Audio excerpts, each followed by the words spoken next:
Hello students. आज हम जानेंगे एसिड बेस एंड सॉल्ट्स के बारे में। सबसे पहले जान लेते हैं हम physical property of acid and base के बारे में। Physical property of acids. Acids are sour in test. Acid जो रहेंगे वो कैसे रहेंगे? सोर रहेंगे टेस्ट में। Acids are corrosive in touch. ये कोरोसिव नेचर के होंगे। Acids turn blue litmus to red. ये क्या करेंगे? ब्लू लिटमस को रेड में चेंज कर देंगे। और acids give H plus ion in water, है ना। जब भी आप एसिड को किसी वाटर के अंदर डिसोल्व करेंगे तो ये क्या प्रोड्यूस करेंगे? H प्लस आयंस प्रोड्यूस करेंगे, है ना। जैसे HCl हुआ, है ना, हाइड्रोक्लोरिक एसिड होता है। इसको जब वाटर में डिसोल्व करेंगे तो ये H प्लस आयंस दे रहा है ना, और Cl माइनस। ये H प्लस आयंस प्रोड्यूस करते हैं वाटर के अंदर डिसोल्व करने पर। Physical property of bases. Bases are bitter in taste. ये कैसे होंगे? बीटर होंगे, है ना, कड़वे होंगे। टेस्ट में कैसे होंगे? बीटर होंगे। और ये कैसे थे? सोर, मतलब खट्टे होते। तो एसिड सोर होंगे टेस्ट में, और जो बेसिस रहेंगे वो बीटर होंगे टेस्ट में। बेसिस आर सोपी इन टच, है ना, इनको टच करेंगे तो सोपी, सोप के सिमिलर होंगे। सोपी in touch. Basis give OH ions. ये क्या देंगे? OH माइनस आयंस को प्रोड्यूस करेंगे वाटर के अंदर। जैसे हम बात करें सोडियम हाइड्रोक्साइड की, NaOH। जब आप NaOH को वाटर के अंदर डिसोल्व करेंगे तो ये प्रोड्यूस करेगा Na plus and OH minus ions. ठीक है। Bases turn red litmus to blue. ये रेड लिटमस को ब्लू में चेंज कर देंगे, और एसिड जो रहेंगे वो क्या करेंगे? ब्लू लिटमस को रेड में चेंज कर देते। तो ये थी कुछ physical property of acid and bases. अब जान लेते हैं हम इंडिकेटर्स के बारे में। सबसे पहले है इंडिकेटर्स। इंडिकेटर्स क्या होते हैं? The substance which help to us distinguish between acids base are called indicator, है ना। तो ये वो सब्सटेंस होंगे जो हमें किसी भी सब्सटेंस के बारे में जानकारी देंगे कि वो जो सब्सटेंस होगा वो एसिडिक होगा या बेसिक होगा। तो इंडिकेटर्स क्या करेंगे? इंडिकेटर्स हमें जो रहेगा इंफॉर्मेशन प्रोवाइड करेंगे कि जो सब्सटेंस है वो एसिडिक है या बेसिक है। सबसे पहला आ जाता है some examples of natural indicators, है ना। नेचुरल इंडिकेटर्स क्या होंगे? जो कि नेचर से ऑब्टेन होंगे, है ना। जैसे कि लिटमस होता है ना, ये आपको लाइकेन से मिलता है। टर्मरिक होता है ना। चाइना रोज होगा, और रेड कैबेज होगा। ये चारों हमारे पास जो होते हैं वो नेचुरल इंडिकेटर्स होते हैं। Some examples of synthetic indicator. अब सिंथेटिक इंडिकेटर क्या होते हैं? जिसको हम लेबोरेटरी में बनाते हैं ना, जो मैन मेड होते हैं, उन्हें हम सिंथेटिक इंडिकेटर बोलेंगे। मिथाइल ऑरेंज होगा और फिनोप्थिलीन होगा। ये दोनों इंडिकेटर्स जो रहेंगे वो सिंथेटिक इंडिकेटर होते हैं। थर्ड आ जाता है हमारे पास olfactory indicators. Olfactory indicators क्या होंगे? जो हमें स्मेल के बेस पर इंफॉर्मेशन प्रोवाइड करेंगे कि जो सब्सटेंस है वो एसिडिक है या बेसिक है ना। तो ये आपको किस बेस पर इंफॉर्मेशन देंगे? स्मेल के बेस पर। ठीक है। तो यहां पर हमारे पास जो ऑल्फैक्टरी इंडिकेटर्स होंगे वो 3 ऑल्फैक्टरी इंडिकेटर है। पहला है हमारे पास ओनियन, दूसरा होगा हमारे पास क्लोव ऑयल, और तीसरा जो है वो है वनीला। अब जान लेते हैं हम कि जो नेचुरल इंडिकेटर होंगे, सिंथेटिक इंडिकेटर होंगे, या ऑल्फैक्टरी इंडिकेटर्स होंगे, इनका कलर और इनकी स्मेल एसिड और बेस में किस तरीके की होगी। तो यहां पर हम जान लेते हैं सबसे पहले indicators, acid solution, basic solution और न्यूट्रल सॉल्यूशन। सबसे पहली बात हम करें ब्लू लिटमस सॉल्यूशन की, तो ये जो रहेगा वो एसिड की प्रेजेंस में रेड में चेंज हो जाएगा, और बेस की प्रेजेंस में कोई कलर चेंज नहीं होगा, नो कलर चेंज। और न्यूट्रल में भी नो कलर चेंज। मतलब ये जो रहेगा ब्लू लिटमस जो रहेगा वो एसिड सॉल्यूशन में रेड में चेंज हो जाएगा। फिर दूसरा आ जाता है हमारे पास रेड लिटमस सॉल्यूशन, जो कि एसिड की प्रेजेंस में कोई कलर में चेंज नहीं आ रहा है, बट बेस की कलर में ब्लू में चेंज हो जाएगा, है ना, क्योंकि रेड है। और रेड जो रहेगा वो ब्लू में चेंज हो जाएगा बेस में। और न्यूट्रल में कोई कलर में चेंज ना होगा, नो कलर चेंज। थर्ड आ जाता है मिथाइल ऑरेंज। मिथाइल ऑरेंज जो रहेगा वो एसिड की प्रेजेंस में रेड होगा, बेस की प्रेजेंस में येलो होगा, और न्यूट्रल जो सॉल्यूशन रहेगा उसमें ऑरेंज कलर शो करेगा। फिनोप्थिलीन आ जाता है। फिनोप्थिलीन जो रहेगा वो एसिड की प्रेजेंस में कलरलेस होगा, बेस की प्रेजेंस में वो पिंक कलर में चेंज हो जाएगा, और न्यूट्रल जो रहेगा वो कलरलेस ही रहेगा। ठीक है। तो ये हमारे पास जो रहेंगे blue litmus, red litmus, methyl orange और फिनोप्थिलीन, इनका एसिड, बेस और न्यूट्रल सॉल्यूशन में किस तरीके का कलर होगा वो यहाँ पर आपको शो हो रहा है। नेक्स्ट आ जाते हैं हाउस होल्ड इंडिकेटर्स, है ना। सबसे पहला आ जाता है हमारे पास टर्मरिक, और दूसरा आ जाता है रेड कैबेज, है ना। टर्मरिक जो रहेगा वो येलो कलर का होता है। एसिड की प्रेजेंस में वो येलो रहेगा, एज इट इज रहेगा, कोई चेंज नहीं आ रहा है, बट बेस की प्रेजेंस में डीप ब्राउन कलर में चेंज हो जाएगा, और न्यूट्रल सॉल्यूशन के अंदर वो येलो कलर में चेंज हो जाएगा। नेक्स्ट आ जाता है हमारे पास red cabbage, juice purple colour का होगा, बट एसिड की प्रेजेंस में रेड कलर में चेंज हो जाएगा, और बेसिक सॉल्यूशन में ग्रीन कलर में चेंज हो जाएगा, और न्यूट्रल सॉल्यूशन में पर्पल कलर में चेंज हो जाएगा, जो कि पर्पल ही है, और ये न्यूट्रल सॉल्यूशन में पर्पल ही रहेगा। ठीक है, तो ये थे हमारे पास कुछ इंडिकेटर्स और उनके कलर एसिडिक और बेसिक मीडियम में। अब हम जान लेते हैं कुछ ऑल फैक्ट्री इंडिकेटर्स के बारे में। तो ऑल फैक्ट्री इंडिकेटर्स क्या होंगे? जो स्मेल के बेस पर आपको इंफॉर्मेशन प्रोवाइड करेंगे कि जो सब्सटेंस है वो एसिडिक है या बेसिक है। सबसे पहला हमारे पास है ओनियन। ओनियन जो रहेगा वो किस तरीके का कलर शो करेगा, सॉरी किस तरीके की स्मेल प्रोड्यूस करेगा, एसिडिक और बेसिक मीडियम में। तो सबसे पहला ओनियन है, एसिड की प्रेजेंस में इसका जिस तरीके का स्मेल होगा वही स्मेल रहेगा, है ना, रिमेन्स स्मेल। और बेस की प्रेजेंस में ये इसकी स्मेल को क्या कर देगा? लॉस कर देगा, है ना। वेनिला एक्सट्रैक्ट की हम बात करें तो वेनिला एक्सट्रैक्ट जो रहेगा इसकी जैसी स्मेल रहेगी वैसी ही रहेगी एसिड की प्रेजेंस में, बट बेस की प्रेजेंस में क्या करेगा? ये इसकी स्मेल को लॉस कर देगा। और क्लोव ऑयल की बात करें तो एसिड की प्रेजेंस में जैसा स्मेल रहेगा इस क्लोव ऑयल का वैसा ही रहेगा, बट बेस की प्रेजेंस में ये इसकी स्मेल को क्या कर देगा? लॉस कर देगा। तो ये थे हमारे पास ऑल फैक्ट्री इंडिकेटर्स। अब आ जाता है reaction of acid with metals, है ना। क्या होगा जब एसिड मेटल के साथ रिएक्ट करेगी? तो मेटल प्लस एसिड सॉल्ट और हाइड्रोजन गैस प्रोड्यूस करेंगे। यहां पर आप सोडियम मेटल का रिएक्शन हाइड्रोक्लोरिक एसिड के साथ कर रहे हैं, तो यहां पर बन रहा है salt NaCl sodium chloride plus hydrogen gas. Mg का रिएक्शन आप H2SO4 से करा रहे, सल्फ्यूरिक एसिड के साथ करा रहे, तो यहां पर बन रहा है magnesium sulphate plus H2 gas. मतलब मेटल रिएक्ट करेगी एसिड के साथ तो आपके पास बनेगा सॉल्ट और हाइड्रोजन गैस। दूसरी केमिकल प्रॉपर्टी आ जाती है आपके पास reaction of bases with metal, है ना। यहां पर हमने एसिड का रिएक्शन मेटल के साथ कराया, अब बेस का रिएक्शन हम मेटल के साथ कराएंगे, तो मेटल प्लस बेस तो भी आपके पास सॉल्ट और हाइड्रोजन गैस ही बनेगा।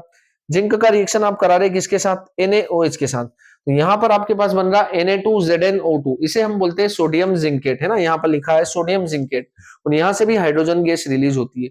मतलब इन दो पॉइंट से हमें यह क्लियर होता है कि जब भी एसिड और बेस के साथ मेटल रिएक्ट करेगी तो आपके पास सॉल्ट और हाइड्रोजन गैस ही बनेगा। ठीक है, थर्ड पॉइंट आ जाता है यहां पर हमारे पास, है ना। पहले हम हाइड्रोजन गैस का टेस्ट देख लेते हैं। तो when we bring a burning candle to the mouth of test tube where hydrogen gas is evolve, है ना, जहां से क्या हो रहा है? जहां से हाइड्रोजन गैस इवॉल्व हो रही है उस माउथ के पास आप क्या ले जाएंगे? टेस्ट ट्यूब के माउथ के पास आप जब बर्निंग कैंडल को ले जाएंगे तो बर्निंग कैंडल से क्या साउंड प्रोड्यूस होगा? वहां से पॉप साउंड प्रोड्यूस होगा जो हाइड्रोजन गैस की प्रेजेंस को श्योर करेगा।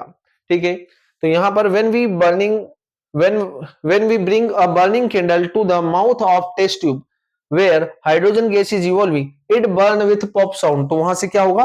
पॉप साउंड प्रोड्यूस होगा जो हाइड्रोजन गैस की प्रेजेंस को शो करेगा। थर्ड प्रॉपर्टी आ जाती है रिएक्शन ऑफ मेटल कार्बोनेट। जब आप क्या करेंगे? मेटल कार्बोनेट और मेटल हाइड्रोजन कार्बोनेट का रिएक्शन कराएंगे किसके साथ? एसिड के साथ।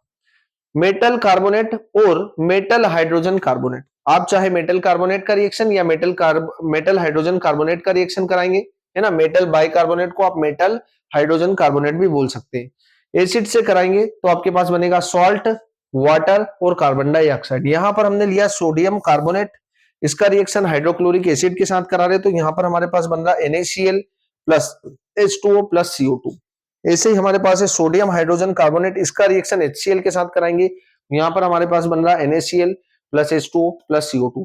मतलब आप मेटल कार्बोनेट और मेटल हाइड्रोजन कार्बोनेट का रिएक्शन एसिड के साथ कराएंगे तो आपके पास बनेगा सॉल्ट, वाटर और कार्बन डाइऑक्साइड। ठीक है,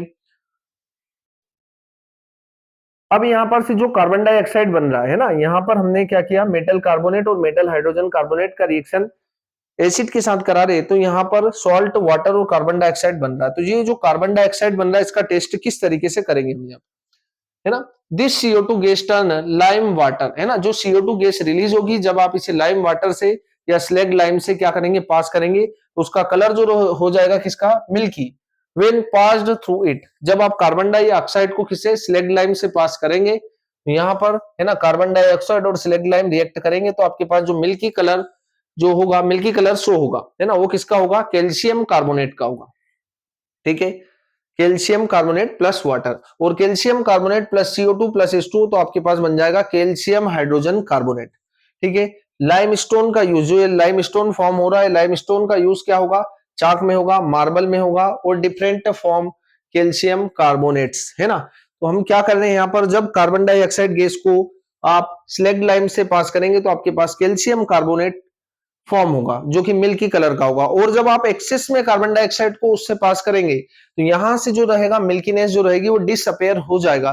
क्यों हो रहा है? वो हो रहा है कैल्शियम हाइड्रोजन कार्बोनेट की वजह से, है ना। तो मिल्कीनेस जो रहेगी वो डिसअपेयर होगी, वो इस वजह से होगी। और मिल्की जो कलर होगा या मिल्कीनेस जो होगी वो कैल्शियम कार्बोनेट की वजह से होगी। ये आपको पता होना चाहिए कि मिल्कीनेस जो हो रही है वो किस वजह से हो रही है? कैल्शियम कार्बोनेट की वजह से। और मिल्कीनेस जो डिसअपेयर हो रही है वो किसकी वजह से हो रही है? कैल्शियम हाइड्रोजन कार्बोनेट की वजह से। ठीक है। नेक्स्ट हमारे पास होगा reaction of N acid and base with each other. जब आप एसिड और बेस की रिएक्शन कराएंगे तो क्या होगा? एसिड और बेस की रिएक्शन जब भी आपके पास होगी तो सॉल्ट और वाटर बनेगा। इस रिएक्शन को आप न्यूट्रलाइजेशन रिएक्शन भी बोलते हैं। जब यहां पर आप HCl का रिएक्शन NaOH के साथ करा रहे हैं तो आपके पास क्या बन रहा है? आपके पास बन रहा है NaCl प्लस H2O, है ना। तो एसिड और बेस रिएक्ट करेंगे तो सॉल्ट और वाटर बनेगा। This reaction is called neutralisation reaction. Reaction of strong acid, है ना, जब आप स्ट्रॉन्ग एसिड ले रहे हैं, जब आप strong acid and strong base लेंगे तो यहां पर न्यूट्रल सॉल्ट बनेगा, है ना। जब आप एसिड भी स्ट्रॉन्ग ले रहे हैं, बेस भी स्ट्रॉन्ग ले रहे हैं तो आपके पास जो सॉल्ट बनेगा वो न्यूट्रल होगा। स्ट्रॉन्ग एसिड ले रहे हैं और वीक बेस ले रहे हैं तो आपके पास जो क्या बनेगा? एसिडिक सॉल्ट बनेगा। अब एसिडिक सॉल्ट क्यों बन रहा है? क्योंकि यहां पर आप स्ट्रॉन्ग एसिड ले रहे हैं और बेस क्या है? वीक है। तो आपके पास जो सॉल्ट बनेगा उसका नेचर कैसा होगा? एसिडिक होगा। Reaction of weak acid and strong base give basic salt. अब आपके पास जो सॉल्ट बन रहा है वो बेसिक नेचर का है क्योंकि आप यहां पर स्ट्रॉन्ग बेस ले रहे हैं और वीक एसिड ले रहे हैं। ठीक है।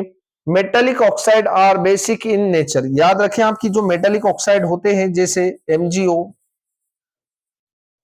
Na2O, ये जो रहेंगे ये मेटेलिक ऑक्साइड होंगे और ये जो रहेंगे बेसिक नेचर के होंगे। While non metallic oxide are acidic in nature, है ना, जैसे CO2 हुआ, ठीक है, NO2 हुआ, ये जो रहेंगे ये कैसे रहेंगे? एसिडिक नेचर के रहेंगे। ठीक है। तो metallic oxide are basic in nature और non metallic oxide are acidic in nature. Reaction of metallic oxide with acid. तो मेटेलिक ऑक्साइड का रिएक्शन आप एसिड के साथ कराएंगे तो सॉल्ट और वाटर बनेगा क्योंकि metallic oxide are basic in nature. ठीक है। तो ये हुआ बेस और ये हुआ एसिड, और एसिड और बेस रिएक्ट करेगा तो सॉल्ट और वाटर बनेगा। अभी हमने न्यूट्रलाइजेशन रिएक्शन में देखा जब आप कॉपर ऑक्साइड का रिएक्शन हाइड्रोक्लोरिक एसिड के साथ कराएंगे तो बनेगा आपके पास कॉपर क्लोराइड, ये एक सॉल्ट है और ये बनेगा water. Reaction of non metallic oxide. Non metallic oxide जो रहेंगे वो कैसे नेचर के रहेंगे? वो रहेंगे एसिडिक नेचर। ठीक है। तो ये होगा हमारे पास एसिडिक और ये होगा बेस, तो भी आपके पास सॉल्ट और वाटर बन रहा है। यहाँ पर कार्बन डाइऑक्साइड का रिएक्शन आप कैल्शियम हाइड्रोक्साइड, इसे हम स्लेग्ड लाइम भी बोलते हैं, इसके साथ करा रहे तो आपके पास बन रहा क्या? Calcium carbonate plus water. ठीक है। तो यहां पर हम ये शो कर रहे हैं कि जो मेटेलिक ऑक्साइड होगा वो बेसिक नेचर के होंगे और नॉन मेटेलिक ऑक्साइड जो होंगे वो एसिडिक नेचर के होंगे। दोनों ही केस में आपके पास सॉल्ट और वाटर बनेगा। अब एल्केलाइज, वाटर सोल्यूबल बेसिस, है ना, जो भी वाटर के अंदर सोल्यूबल होंगे bases are called alkalis. Example NaOH, sodium hydroxide और मैग्नीशियम हाइड्रोक्साइड, इन्हें हम बोलते हैं एल्कलीस, है ना। तो याद रहे आपको कि जो भी वाटर सोल्यूबल बेसिस रहेंगे उन्हें हम बोलते हैं एल्कलीस बोलते हैं, जैसे कि NaOH, सोडियम हाइड्रोक्साइड और MgOH का होल ट्वाइस मैग्नीशियम हाइड्रोक्साइड। अब बात कर लेते हैं हम थोड़ा डाइल्यूशन पर, है ना। डाइल्यूशन क्या होगा? A process of mixing an acid और बेस विथ वाटर, है ना। जब आप क्या करेंगे? एसिड या बेस को वाटर के साथ ऐड करेंगे तो इस प्रोसेस को क्या बोलेंगे हम? इस प्रोसेस को बोलेंगे डाइल्यूशन, है ना। The process of mixing an acid और base with water to decrease the concentration of ions, hydronium ions and OH ions per unit volume is called dilution, है ना। जब आप एसिड को या बेस को वाटर के अंदर मिक्स कर रहे हैं तो आप क्या करेंगे? वहां पर जो रहेगा वो हाइड्रोनियम आयन और हाइड्रोक्साइड आयन, इसे H3O प्लस को हम हाइड्रोनियम आयन बोलते हैं और OH को हम बोलते हैं क्या? Hydroxide ion. इनका पर यूनिट वॉल्यूम जो रहेगा वो क्या होगा? डिक्रीज होगा। क्या होगा? डिक्रीज होगा, है ना। यहाँ पर concentration of ion H3O plus OH पर unit volume is called dilution, है ना। तो डिक्रीज होगा इनका, जो हम क्योंकि उसके अंदर वाटर ऐड कर रहे हैं ना, या वाटर में आप एसिड को ऐड कर रहे हैं, तो वाटर के अंदर जब एसिड को ऐड करेंगे तो वहां पर यूनिट हाइड्रोनियम आयन और हाइड्रोक्साइड आयन क्या होगा? डिक्रीज होगा, जितना ज्यादा वाटर ऐड करेंगे। The process of dissolving an acid और base in water is highly exothermic. मतलब यहां से क्या होगा, यहां से एनर्जी जो रहेगी रिलीज होगी, है ना, एक्सोथर्मिक होगा। चैप्टर 1 में आपने देखा होगा एनर्जी रिलीज होगी, इस रिएक्शन को आप एक्सोथर्मिक बोलेंगे। The acid must, most important point, the acid must always be added slowly to water. आपको क्या करना है, एसिड को ऑलवेज ऐड करना है वाटर में, वाटर को एसिड के अंदर ऐड नहीं करना है। तो the acid must always be added slowly to water with constant stirring, है ना। अब जब एसिड को वाटर के अंदर आप डाल रहे हैं तो वहां पर आपको क्या करना पड़ेगा, स्टिल करना पड़ेगा, ग्लास रोड से हिलाना पड़ेगा आपको, ठीक है, stirring, because if water is added to a concentrated acid, है ना, जब यदि वाटर को ऐड कर रहे हैं हम तो यहां पर क्या होगा, water is added to a concentrated acid, the heat generated, वहां पर क्या होगी, हीट जनरेट होगी, may cause the mixture to splash, और आपका जो बीकर रहेगा वो स्प्लेश आउट हो जाएगा, ऊपर आ जाएगा और आपके कपड़ों पर गिर सकता है, आउट एंड कॉज बर्न, और वो आपको क्या कर देगा, बर्न कर देगा। द ग्लास कंटेनर में आल्सो ब्रेक, और आपका जो ग्लास कंटेनर रहेगा वो भी ब्रेक हो सकता है, और पूरा एसिड जो रहेगा आपकी बॉडी पर आ सकता है, इससे आपकी बॉडी जो रहेगी वो डैमेज हो जाएगी due to excessive local heating, और वहां पर क्या हो रहा है, हीटिंग प्रोड्यूस हो रहा है, क्योंकि एक्सोथर्मिक रिएक्शन है, तो आपको क्या करना है, ऑलवेज एसिड को वाटर के अंदर ऐड करना है, ठीक है। Acids in water, acids in water give hydrogen ion but they can not exist alone, है ना। अब आप क्या करेंगे, जब भी एसिड को वाटर के अंदर ऐड करेंगे वहां पर H प्लस आयंस प्रोड्यूस होगा, और H प्लस जो रहेगा वो जो रहेगा अलोन एग्जिस्ट नहीं करता, अकेला एग्जिस्ट नहीं कर सकता, इंडिपेंडेंट नहीं रह सकता है। सो दे कंबाइन विथ H2O, और ये क्या करेगा, H2O से कंबाइन करेगा और क्या फॉर्म करेगा, H3O प्लस, इसे हम क्या बोलते हैं, hydronium ion, hydronium ion, hydronium ion, ठीक है। तो यहां पर जब भी आप एसिड को वाटर के अंदर ऐड करेंगे तो वहां पर H प्लस प्रोड्यूस होगा, और H प्लस जो रहेगा वो अलोन एग्जिस्ट नहीं कर पाएगा, इसलिए वाटर से कंबाइन होगा और क्या फॉर्म करेगा, हाइड्रोनियम आयन को फॉर्म करेगा। ऐसे ही आप बेस को जब ऐड कर रहे हैं तो बेसेस गिव हाइड्रोक्साइड आयन या OH आयंस इन अ वाटर, NaOH को वाटर में डिसोल्व कर रहे हैं तो यहाँ पर Na प्लस और OH माइनस प्रोड्यूस हो रहा है, ठीक है। तो ये हमें क्लियर होना चाहिए। अब जान लेते हैं हम strong acid, strong base, weak acid और वीक बेस, ठीक है। Strong acid, the acid which completely dissociate to give H plus ion is called strong acid, है ना। जब भी आप किसी एसिड को क्या करेंगे, वाटर के अंदर डिसोल्व करेंगे तो वो कंप्लीटली डिसोसिएट हो जाएगा, 100% डिसोसिएट हो जाएगा, जैसे हाइड्रोक्लोरिक एसिड और नाइट्रिक एसिड। सपोज करो आपके पास एक बीकर है, इस बीकर में आप 100 मोल HCl ऐड कर लें, तो 100 मोल जब HCl ऐड करेंगे तो 100 ही ब्रेक हो जाएंगे, है ना, H प्लस और Cl माइनस, है ना, ये डिवाइड हो जाएंगे। H तो एक HCl से दो आयंस बन रहे तो 100 HCl से कितने बनेंगे, 200 आयंस बनेंगे, ये 100% डिसोसिएट हो रहा है, इसीलिए हम क्या बोलेंगे, स्ट्रॉन्ग एसिड बोलेंगे। ऐसे वीक एसिड की बात करें, the acid which dissociate partially to give H plus ion is called weak acid, मतलब ऐसा एसिड जो क्या होगा, पार्शियली डिसोसिएट होगा। जैसे सपोज करें हम यहाँ पर हमने 100 mole of acetic acid CH3COOH water में डिसोल्व किया। अब यहां पर क्या हो रहा है, यहां पर से 60 ही आयंस क्या हो रहे हैं, 60 ही या 60 moles of acid he dissociate हो रहे, पार्शियली डिसोसिएट मतलब कंप्लीट डिसोसिएट नहीं होगा, तो यहां पर 60 ही डिसोसिएट हो रहे, बाकी तो ऐसे कैसे ही पड़े रहेंगे, तो यहां पर आपके पास कम आयंस बन रहे इसकी कंपेयर में, है ना, ये कंप्लीटली डिसोसिएट हो रहा है और ये पार्शियली डिसोसिएट हो रहा, तो उन एसिड को आप वीक एसिड बोलेंगे, है ना, जैसे कि एसिटिक एसिड होगा, ऑक्जेलिक एसिड होगा, लैक्टिक एसिड होगा। ऐसे स्ट्रॉन्ग बेस की बात करें, the base which completely dissociate, है ना, यहां पर जब आप स्ट्रॉन्ग बेस को वाटर के अंदर या किसी भी सॉल्यूशन में ऐड करेंगे तो कंप्लीटली डिसोसिएट हो जाएंगे, give OH ions in called strong base, example KOH NaOH, है ना, पोटेशियम हाइड्रोक्साइड और sodium hydroxide. Weak base, the base which partially dissociate to give OH ions is called weak base, है ना, ऐसे base जो क्या होंगे, पार्शियली डिसोसिएट होंगे, कंप्लीटली डिसोसिएट नहीं होंगे, उन्हें हम बोलेंगे वीक बेस। एग्जांपल है अमोनियम हाइड्रोक्साइड, है ना, और जिंक का हाइड्रोक्साइड, ये सभी ये दोनों बेस जो रहेंगे वो वीक बेस होंगे, ठीक है। अब जान लेते हैं हम पीएच स्केल के बारे में। वैल्यू ऑफ पीएच है ना, पीएच स्केल क्या होगा, ऐसा स्केल जो हमें क्या प्रोवाइड करेगा, किसी भी सब्सटेंस के बारे में जो रहेगा वो इंफॉर्मेशन प्रोवाइड करेगा कि जो सब्सटेंस है वो एसिडिक है या बेसिक है ना। आपने पीएच स्केल्स के बारे में देखा ही होगा, पीएच में जो वैल्यू रहेगी आपके पास वो होगा 0 से 14 तक होगी, है ना। तो 0 से 7 तक जो रहेगा वो क्या होगा, एसिडिक होगा, और 7 टू 14 जो रहेगा वो बेसिक होगा, और 7 जो रहेगा वो होगा न्यूट्रल, है ना। 7 जो रहेगा वो न्यूट्रल होगा। तो 0 से 7 पीएच जो रहेगा वो क्या होगा, एसिडिक होगा। वैल्यू ऑफ पीएच क्या होगा, value of pH is equal to 7, तो वो होगा neutral solution. Value of pH is less than 7, तो वो सॉल्यूशन होगा acidic solution. Value of pH is greater than 7, तो वो होगा बेसिक सॉल्यूशन, ठीक है, वो होगा बेसिक सॉल्यूशन। ठीक है, तो ये हमें पता होना चाहिए। ठीक है, पीएच इन एवरीडे लाइफ, है ना, पीएच का हमारी डेली लाइफ में क्या यूजेस है ये हमें यहाँ पर देखना है।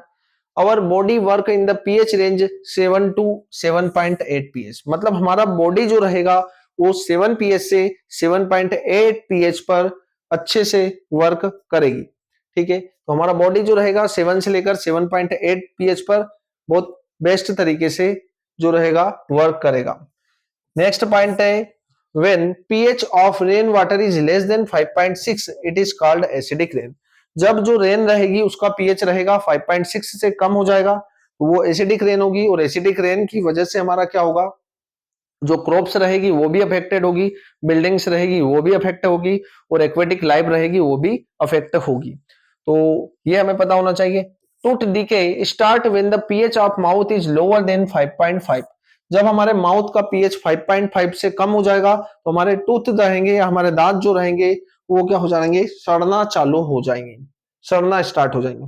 Tooth enamel made up of calcium phosphate is the hardest part of the body, है ना। ये कैसे बनता है, जो हमारा इनेमल पार्ट रहेगा टूथ का वो कैल्शियम फॉस्फेट से बना हुआ होगा जो कि हार्डेस्ट पार्ट होगा। ठीक है, तो आपका पीएच, आपके माउथ का पीएच 5.5 से लेस हो जाएगा, है ना, तो आपके टूथ जो रहेंगे वो डिके होना स्टार्ट हो जाएंगे। एंटा एसिड्स एंटा एसिड्स क्या होते हैं, द माइल्ड एडिबल बेस, है ना, ये कैसे होंगे, माइल्ड एडिबल बेस होंगे, which help us to get relief from acidity, है ना। अब जब आप क्या होता है, आपके स्टमक के अंदर एसिड जो रहेगा वो मोर अमाउंट में प्रोड्यूस हो जाएगा ओवर ईटिंग के कारण, है ना, HCl प्रोड्यूस होता है। तो आप क्या करेंगे, एक माइल्ड एडिबल बेस का यूज करेंगे जो कि आपकी बॉडी या आपके स्टमक के अंदर जो एसिड प्रोड्यूस हो रहा है उससे मिलकर क्या बना लेंगे, सॉल्ट बना लेंगे, है ना, ये बेस है।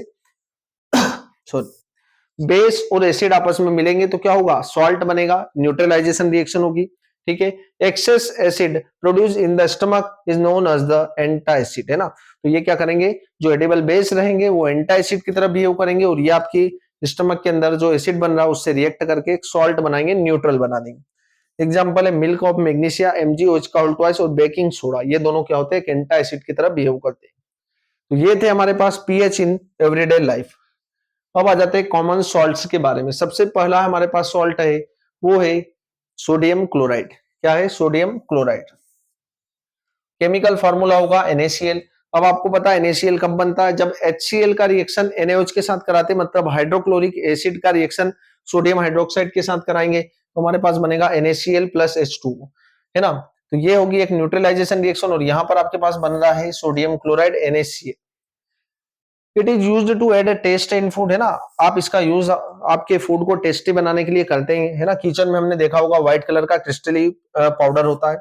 It is used to prepare sodium hydroxide, baking soda, washing soda, bleaching powder etcetera, है ना। इसका यूज आप किस लिए करते हैं, रॉ मटेरियल के फॉर्म में सोडियम हाइड्रोक्साइड को प्रिपेयर करने के लिए, baking soda, washing soda and bleaching powder को प्रिपेयर करने के लिए इसका यूज रॉ मटेरियल के फॉर्म में करते हैं। रॉक सॉल्ट भी बोलते हैं हम इसे, NaCl को। The large crystals of solid salt found in the earth crust are called rock salt. It is brown due to impurity.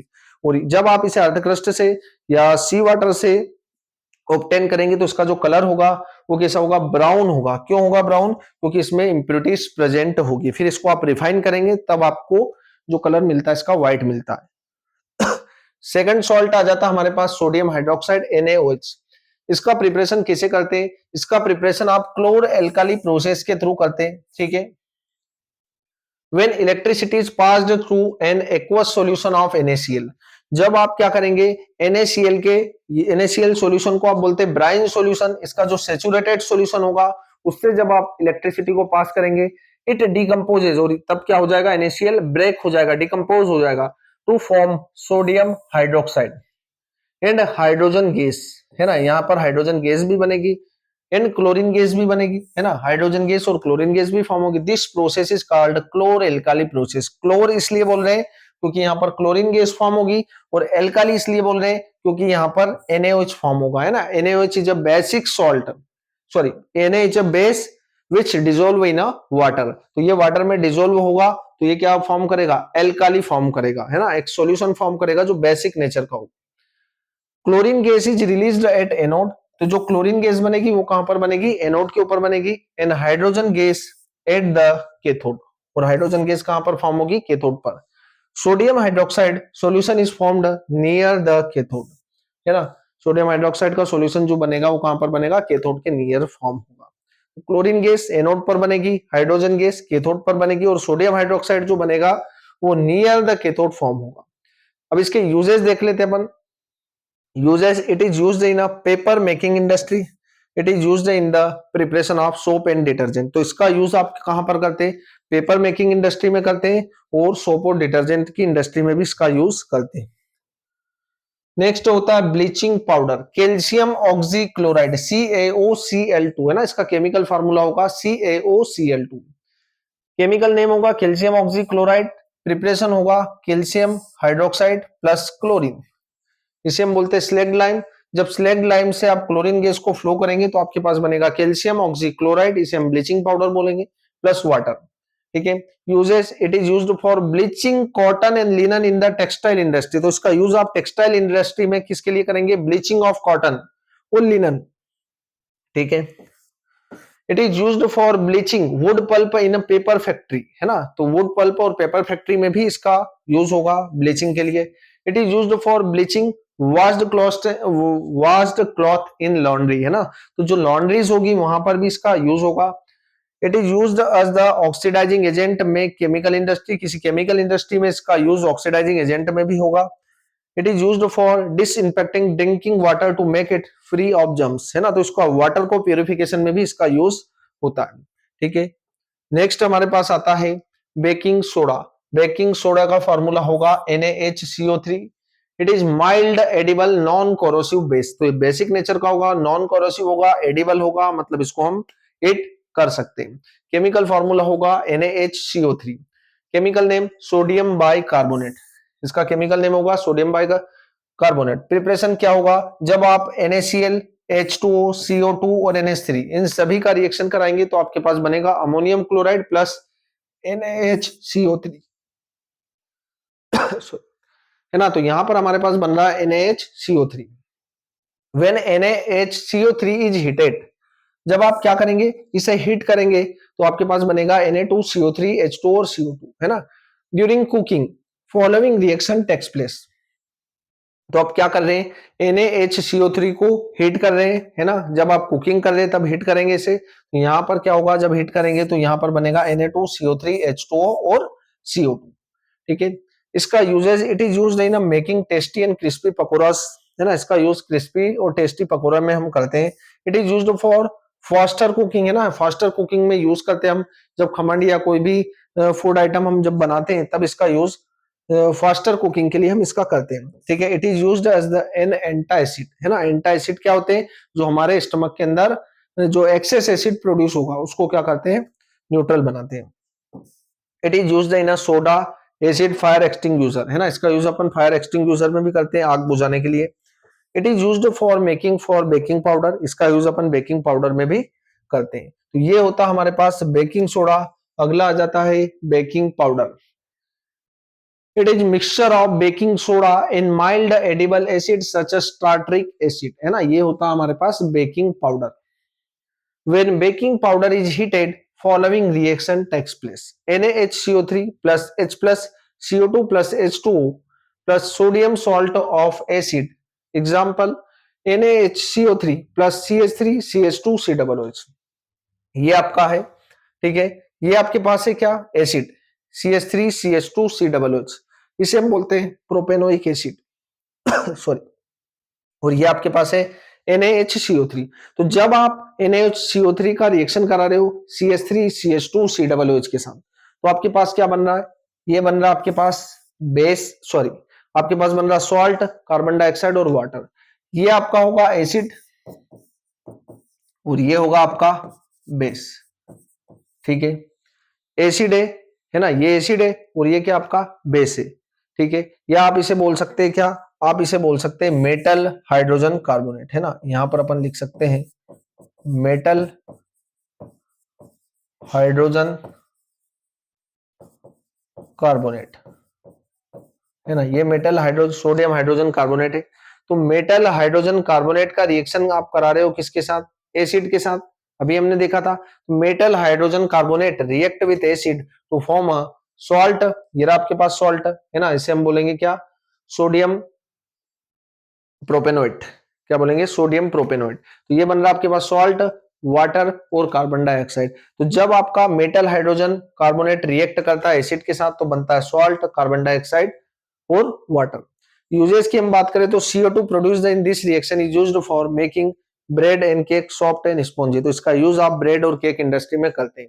ठीक है, तो ये baking soda in mild edible acid, है ना, तो ये आपका बेकिंग सोडा है और ये माइल्ड एसिड है, इन दोनों के मिक्सचर को आप क्या बोलते हैं, है ना, ये जो रहेगा बेकिंग पाउडर रहेगा। ठीक है, अगला हम देख लेते हैं यहाँ पर वॉशिंग सोडा, केमिकल फॉर्मूला होगा Na2CO3 into 10H2। Chemical name की हम बात करें हाइड्रेटेड सोडियम कार्बोनेट, इसका प्रिपरेशन किस तरीके से किया जाएगा, NaHCO3 को जब आप हीट करेंगे तो ये डिकम्पोज होगा और आपके पास बनेगा Na2CO3 plus H2O plus CO2। अब जो Na2CO3 बन रहा है सॉरी, तो यहां पर क्या होगा, Na2CO3 इसका रिएक्शन आप 10 वाटर मॉलिक्यूल से कराएंगे तो हमारे पास बनेगा क्या, Na2CO3 इंटू 10H2। तो ये आपका होगा वॉशिंग सोडा। इसका यूज आप कहां पर करेंगे, it is use in a glass soap and paper industry. तो ग्लास सोप और पेपर इंडस्ट्री में इसका यूज होगा। It is use in manufacturing of sodium compound such as borax. तो बोरेक्स पाउडर को बनाने में भी इस वॉशिंग सोडा का यूज होता है। It is used as the cleansing agent for domestic purpose, है ना, इसका यूज अपन क्लींजिंग एजेंट में भी करते हैं। It is used for removing permanent hardness of water. तो इसका यूज आप कहां पर करेंगे, परमानेंट हार्डनेस को रिमूव करने के लिए करते हैं। अब आ जाता है प्लास्टर ऑफ पेरिस, जो कि लास्ट हमारा सॉल्ट होगा। कैल्शियम सॉरी केमिकल फार्मूला होगा कैल्शियम सल्फेट इनटू 1/2 H2O। इसे बोला जाता है कैल्शियम सल्फेट हेमी हाइड्रेटेड, है ना, यहाँ पर केमिकल नेम आपको दिख रहा होगा कैल्शियम सल्फेट हेमी। प्रिपरेशन की बात करें हम, तो अब जब जिप्सम को आप क्या करेंगे, जिप्सम को 373 केल्विन पर हीट करेंगे। ये आपके पास क्या है, ये आपके पास होगा जिप्सम और ये आपके पास क्या होगा, POP, प्लास्टर ऑफ पेरिस। तो जब आप जिप्सम को क्या कर रहे हैं, 373 केल्विन पर हीट कर रहे हैं। ठीक है, तो यहां से डेड वाटर मॉलिक्यूल अलग निकल जाएंगे और आधा वाटर मॉलिक्यूल प्रेजेंट होगा कैल्शियम सल्फेट के साथ। तो इसे हम बोलते हैं कैल्शियम सल्फेट हेमी हाइड्रेटेड या POP। यूज है, it is used for supporting fracture bones in right position, है ना। तो आपने देखा होगा प्लास्टर ऑफ पेरिस का यूज आपका जब बोन से फ्रैक्चर होती है तो उसके लिए आप प्लास्टर ऑफ पेरिस का यूज करते हैं, है ना।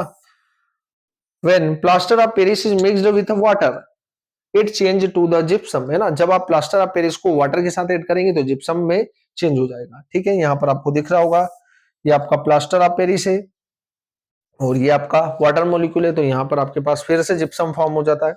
It is used for making toys और स्टेच्यू, है ना, इसका यूज अपन कहां पर करते हैं, टॉयज और स्टेच्यू में इसका यूज किया जाता है ना। नेक्स्ट आ जाता है हमारे पास लास्ट टॉपिक है वाटर ऑफ क्रिस्टलाइजेशन, है ना। वाटर ऑफ क्रिस्टलाइजेशन क्या होगा, it is the fixed number of water molecule present in one formula unit of salt. तो जब भी किसी सॉल्ट के अंदर आपने देखा होगा कि वाटर मॉलिक्यूल प्रेजेंट होते हैं, जैसे कि hydrated copper sulphate CuSO4 into 5H2, है ना, इसका कलर होता है ब्लू। तो ये होगा क्या, यहाँ पर 5 वाटर मॉलिक्यूल है। Hydrated sodium carbonate Na2CO3 into 10H2 और हाइड्रेटेड कैल्शियम सल्फेट जिप्सम भी बोला जाता है CaSO4 इंटू 2H2। तो यहां पर क्या होंगे, कुछ वाटर मॉलिक्यूल्स प्रेजेंट है ना, और इन वाटर मॉलिक्यूल्स के कारण इसे हम क्या बोलते हैं, वाटर ऑफ क्रिस्टलाइजेशन। ये fixed number of water molecule present in one formula unit of salt. ठीक है, तो ये हमारा चैप्टर था जो कि आपको अच्छे तरीके से क्लियर हो चुका।